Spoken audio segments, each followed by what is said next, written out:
All, நான் கார்த்திகா. இது soul of Karthika.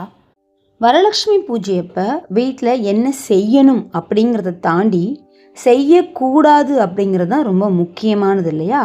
நான் இன்னைக்கு பூஜையப்போ என்னெல்லாம் செய்யக்கூடாது, பூஜை அப்பையும் பூஜை முடிந்த பிறகும் நாம் என்னெல்லாம் செய்யக்கூடாது அப்படிங்கிற விஷயத்த உங்ககிட்ட ஷேர் பண்ணிக்க போகிறேன். இது ரொம்ப முக்கியமான பதிவு. நீங்கள் இந்த பதிவை பார்க்குறதுக்கு முன்னாடி சோல் ஆஃப் கார்த்திகா சேனலை சப்ஸ்கிரைப் பண்ணிடுங்க. சப்ஸ்கிரைப் பண்ணவங்களுக்கு நன்றி.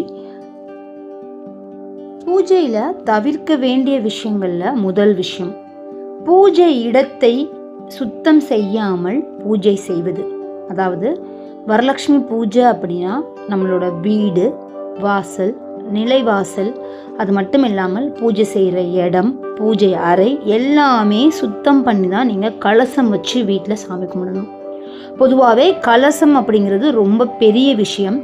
வீட்டில் நிஜமாகவே நம்ம சாமியை ஆவாகனம் பண்ணி உட்கார வைக்கிறது தான் கலசம் வைக்கிறது. அப்படி சாமி நிஜமாக நம்ம வீட்டில் இருக்கும்போது அந்த இடம் மிகவும் வாசமாகவும் சுத்தமாகவும் இருக்க வேண்டும். அதனால் முதலில் பூஜை செய்யும் இடம், பூஜை அறை, வீடுகளை சுத்தம் செய்த பின் கலசம் வைத்து வரலட்சுமி பூஜையை தொடங்கலாம். அடுத்த விஷயம், அவசரமாக பூஜை செய்வது. அதாவது வெறும் கடமைக்கு அவசரமாக இது பண்ணணும், எல்லாரும் பண்ணுறாங்க நாமளும் பண்ணணும் அப்படின்னு அந்த பூஜையை செய்யக்கூடாது. எப்பயுமே நீங்கள் ஒரு 5 நிமிஷம் அந்த பூஜையை பண்ணுறதா இருந்தாலும் மன அமைதியுடனும் பக்தியுடனும் செய்வது தான் ரொம்ப சிறப்பு.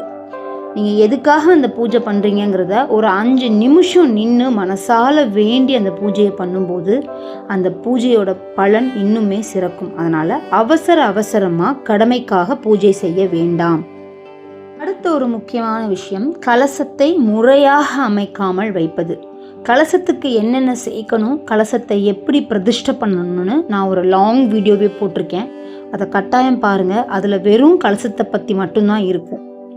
கலசம் அமைக்கும் போது முறையாக மாவிலை, தேங்காய் போன்றவற்றை உங்கள் குடும்ப வழக்கம் அல்லது பூஜை முறைக்கு ஏற்ப ஒழுங்காக அமைத்து பூஜை பண்ணணும், கலசம் வைக்கணும். கலசம் அப்படிங்கிறது நான் ஏற்கனவே சொன்ன மாதிரி ரொம்ப ரொம்ப ரொம்ப ரொம்ப இம்பார்ட்டண்ட்டான விஷயம். அதனால் அந்த கலசத்தை முறையாக வைங்க, எதுவும் குறை இல்லாமல் அந்த கலசத்தை வைங்க. கலசத்தை வைக்கிறதுக்கு முன்னாடி 1 or 2 டைம்ஸ் நல்லா செக் பண்ணி என்னென்ன சேர்க்கணுமோ சேர்த்து கலசத்தை பிரதிஷ்டை பண்ணி சாமியை ஆவாகனம் பண்ணுங்க. கலசம் பற்றின முழு வீடியோ லிங்க் நான் கீழே டேக் பண்ணியிருக்கேன். அதை கிளிக் பண்ணிங்கனாலே அந்த வீடியோ பார்க்கலாம். அடுத்த விஷயம், பழைய அல்லது பயன்படுத்த முடியாத பூஜை பொருட்களை பயன்படுத்துறது. அதாவது பூக்களாக இருக்கட்டும், நைவேத்தியமாக இருக்கட்டும், பூஜை செய்கிற பொருளாக இருக்கட்டும், நம்ம கற்பூரம் காமிக்கிற பொருள், விளக்கு, இது எல்லாமே ரொம்ப சுத்தமாகவும் எந்த உடஞ்சிருக்கவோ இல்லை எண்ணெய் கசிகிறதோ அந்த மாதிரியெல்லாம் இல்லாமல், சுவாமி படங்களோ எதுவுமே உடையாமல் நல்ல பொருளாக இருக்கணும். உங்களுக்கு ஏதாவது மனசுக்கு இது சரியில்லை, இந்த பொருள் கொஞ்சம் இப்படி இருக்குது அப்படின்னு பட்டுட்டாவே ஒன்று அந்த பொருளை எடுத்துருங்க, இல்லை அதுக்கு பதிலாக வேறு பொருள் ஒன்று வாங்கி வச்சுருங்க. எப்பயுமே பூஜையில் உடைந்த கண்ணாடி பொருளோ இல்லை ஃப்ரேம் ஏதாவது உடஞ்சிருச்சுனாவோ இல்லை ரொம்ப பழைய சுவாமி படங்கள், பழைய சிலை, முகம் தெரியாத சிலைகள், அந்த மாதிரி இதை நம்ம யூஸ் பண்ணக்கூடாது. அதனால் பழைய அல்லது பயன்படுத்த முடியாத பூஜை பொருட்களை யூஸ் பண்ணாதீங்க. அடுத்த முக்கியமான விஷயம், சாமிக்குன்னு நைவேத்தியத்தை பண்ணிவிட்டு அதை நாம் எடுத்து முதல்ல சாப்பிட்றது. உப்பு இருக்கா, காரம் இருக்கா, இனிப்பு போதுமான்னு சொல்லி சாப்பிட்டு பார்த்து சாமிக்கு வைக்கிறது, இல்லை பசிக்குது அப்படின்னு சொல்லிட்டு அதை எடுத்து சாப்பிட்றது, இந்த மாதிரியான விஷயங்கள் பண்ணக்கூடாது. நெய்வேத்தியம் நீங்கள் ஒன்று பண்ணிட்டீங்கன்னா அந்த நெய்வேத்தியத்தை முதல்ல அம்பாளுக்கு சமர்ப்பித்து பூஜை முடிந்த பிறகு அதை பிரசாதமாக எடுத்துக்கணும்.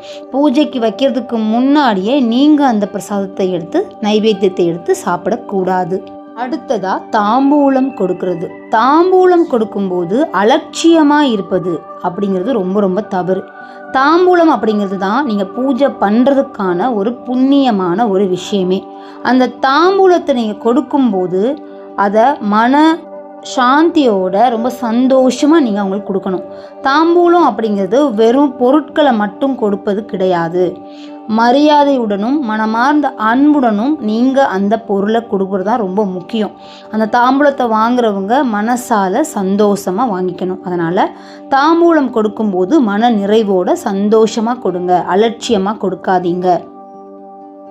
தாம்பூலம் கொடுக்குறதுல இன்னொரு விஷயம், இவங்களை எனக்கு பிடிக்கும், இவங்களுக்கு எக்ஸ்ட்ரா ஒன்று வச்சு கொடுக்குறது, இவங்களை எனக்கு பிடிக்காது அதனால நார்மலான தாம்பூலம் கொடுக்குறது, இந்த மாதிரி டிஃப்ரென்ஷியேட் காமிக்கக்கூடாது.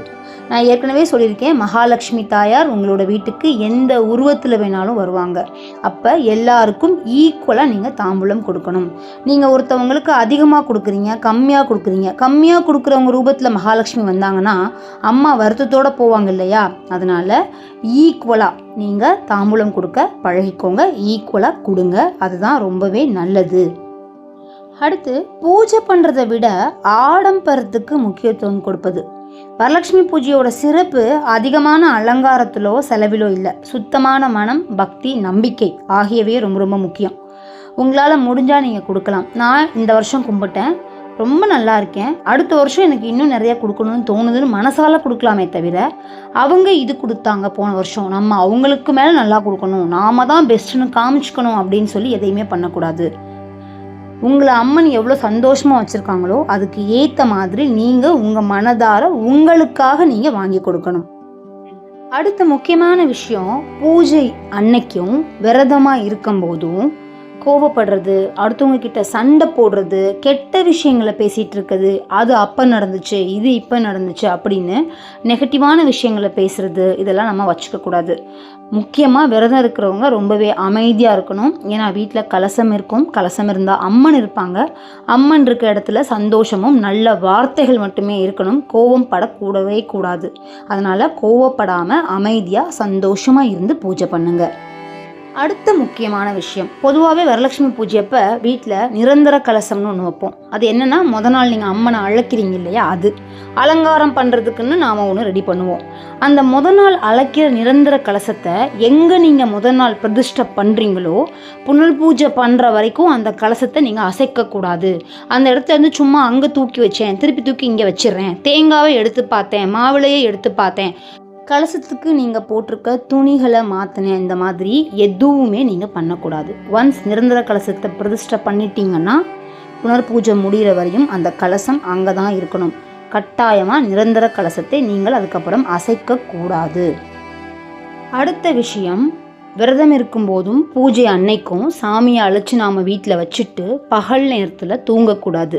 இந்த பூஜைன்னு கிடையாது, பொதுவாகவே விரதம் இருக்கும் நேரத்தில் பகலில் படுத்து உறங்கக்கூடாது. நான் சும்மா தாங்க படுத்திருக்கேன், நான் சும்மா தாங்க உட்காந்துருக்கேன் அப்படிங்கிற வேலையே இல்லைங்க. கட்டாயம் படுக்கக்கூடாது. உங்களுக்கு தூக்கம் வர மாதிரி இருந்தால் செவத்தில் சாஞ்சு உட்காந்து சுவாமி பாடல்களை பாராயணம் பண்ணலாம், அம்மாவை நினச்சி உங்கள் வேண்டுதலை வைக்கலாம், இதெல்லாம் பண்ணலாமே தவிர தூங்கக்கூடாது. இது ரொம்பவே முக்கியம். அடுத்த விஷயம், பழைய பூக்கள், வாசனை இல்லாத பூக்களை வைக்கக்கூடாது. பிளாஸ்டிக் பூ முக்கியமாக யூஸ் பண்ணக்கூடாது. அம்பாளுக்கு பொதுவாகவே பூஜை அறைக்கோ பூஜைக்கோ பிளாஸ்டிக் பூக்களை, ஆர்டிஃபிஷியல் ஃப்ளார்ஸ் யூஸ் பண்ணவே கூடாது. காம்பு தான் அழுகி இருந்துச்சு, பூ நல்லா இருக்குன்னு சொல்லி வைக்கக்கூடாது. பழைய பூக்கள் வைக்கக்கூடாது. அடுத்ததாக வாசனை இல்லாத பூக்களை வைக்கவே கூடாது. அம்பாளுக்கு நல்ல மல்லிகைப்பூ, தாமரை, நல்ல வாசனை உள்ள மலர்களை வைங்க. அப்புறம் விரதத்தை ஆரம்பிச்சிட்டிங்கன்னா அதை முடிச்சிருங்க. விரதம் முடிகிறதுக்கு முன்னாடியே கலசத்தை எடுக்கக்கூடாது, கலசத்தை கலைக்கக்கூடாது. விரதம் எப்போ முடியுதோ அப்போ தான் அந்த கலசத்தை நீங்கள் எடுத்து வைக்கணும். அதுக்கு தான் நம்ம புனர் பூஜைன்னு ஒன்று பண்ணுறோம். இப்படி பண்ணுறனால, நீங்கள் கலசத்தை இடையிலே எடுத்து பண்ணுறனால உங்களோட விரதத்தின் பலன் கட்டாயம் குறையும். குடும்பத்தில் நன்மைக்கு பதிலாக தடை, தாமதம் இதெல்லாம் நடக்கும். ஸோ விரதத்தை பண்ணணும்னு நினச்சிட்டிங்கன்னா விரதத்தை முடிச்சுட்டு தான் அந்த கலசத்தை கலைக்கணும். இதுவும் நிரந்தர கலசத்தை நான் அசைக்கக்கூடாதுன்னு சொன்னதும் ஒரே மாதிரி தான், ரெண்டுமே பண்ணாதீங்க. நான் கடைசியாக சொல்ல போகிற விஷயம் ரொம்பவே முக்கியமான விஷயம். பொதுவாக புனர் பூஜை பண்ண அன்னைக்கு அசைவம் சாப்பிடக்கூடாது, அன்னைக்கோ அடுத்த நாளோ சாப்பிடக்கூடாது. நான் தெளிவாக சொல்கிறேன். பொதுவாக புனர் பூஜை பண்ணும்போது நீங்கள் என்ன பண்ணுவீங்க, அரிசி பாலியில் அம்மாவை வச்சு கலசத்தை வச்சு, அம்மா நீங்கள் எங்கள் வீட்டில் நிரந்தரமாக இருக்கணும், எப்பயுமே இருக்கணும், எங்களை ரட்சித்து காத்தரலணும், இப்படி தான் நம்ம வேண்டுவோம் இல்லையா? அப்போ அம்மா நம்ம வீட்டில் இருப்பாங்க. அவங்க இருக்கும்போது அவ்வளோ விரதம் இருந்து 3 நாள் அம்மாவை வச்சுட்டு நீங்கள் நான்வெஜ் சாப்பிட்டிங்கன்னா அது அவ்வளோ நல்லா இருக்காது. அதனால் இப்போ நீங்கள் வியாழக்கிழமை அம்மாவை அழைப்பீங்க, வெள்ளிக்கிழமை கலசம் வச்சு ஃபுல்லாக வழிபடுவீங்க, சனிக்கிழமை காலையிலையோ மாலையிலையோ புனர் பூஜை பண்ணிவிட்டு சனிக்கிழமை ஃபுல் டே நான்வெஜ் சாப்பிடாதீங்க, முடிஞ்சால் ஞாயிற்றுக்கிழமையும் சாப்பிடாதீங்க. பொதுவாக 3 நாள் அல்லது 5 நாள் 7 நாட்கள் வரை கூட இருக்கலாம்னு சொல்கிறாங்க. சில வீடுகளில் இது சாத்தியம் இல்லை. அதனால் முடிந்தவரை புனர்பூஜை பண்ண அன்னைக்கு சனிக்கிழமை சாப்பிடாமல் இருங்க. அடுத்ததாக முடிந்தால் ஞாயிற்றுக்கிழமையும் சாப்பிடாமல் இருப்பது நல்லது. இப்போ நான் சொன்ன இந்த 13 விஷயங்களையும் செய்யக்கூடாத விஷயங்கள். பொதுவாக ஒரு பூஜைனா என்ன செய்யலான்னு சொல்லி தான் நம்ம பார்ப்போம். ஆனால் செய்யக்கூடாதது என்னன்னு சொல்லி யாருமே பார்க்க மாட்டீங்க. இதெல்லாம் செய்யாதீங்க, கட்டாயம் செய்யாதீங்க. அதே மாதிரி வரலட்சுமி பூஜையில் மிகப்பெரிய தவறு என்ன தெரியுமா? நாம் எல்லாருமே செய்கிறது, பூஜை சரியாக நடக்கிறதா அப்படின்னு சொல்லி தான் கவலைப்பட்டுட்டே இருப்போமே தவிர மனதில் நிம்மதியை இழந்துருவோம். அந்த கவலையிலே ஐயோ நடக்குமா, நல்லா பண்ணிடுவோமா, சூப்பராக பண்ணிடுவோமா, அப்படியே அலங்காரம் பண்ணிடுவோமா, இப்படி யோசிச்சே மன நிம்மதி இல்லாமல் தான் இருப்போம். அதிகமாக நம்மால் முடிந்த அளவுக்கு சுத்தமாகவும் மனதாரவும் நம்பிக்கையுடனும் அம்மனை வழிபடுவோம். யாரையும் பார்த்து அவங்க இப்படி பண்ணாங்க நாம் இப்படி பண்ணணும்னு சொல்லி பண்ணாதீங்க. உங்களுக்கு என்ன வசதியோ, உங்களால் என்ன முடியுமோ, உங்கள் சக்திக்கு என்ன முடியுமோ அதை பண்ணுங்க. அம்பாள் கட்டாயம் ஏற்றுக்குவாங்க. அதே மாதிரி பண்ணினீங்கன்னா அதை கரெக்டாக பண்ணுங்கள், கடமைக்காக பண்ணாதீங்க. இந்த பதிவு உங்களுக்கு ரொம்ப முக்கியமாகவும் பயனுள்ளதாகவும் இருந்திருக்கும் நம்புகிறேன். இருந்ததுன்னா கட்டாயம் சேனலை சப்ஸ்கிரைப் பண்ணுங்கள், வீடியோவை உங்கள் ஃப்ரெண்ட்ஸ் அண்ட் ஃபேமிலிக்கு ஷேர் பண்ணுங்கள். நன்றி.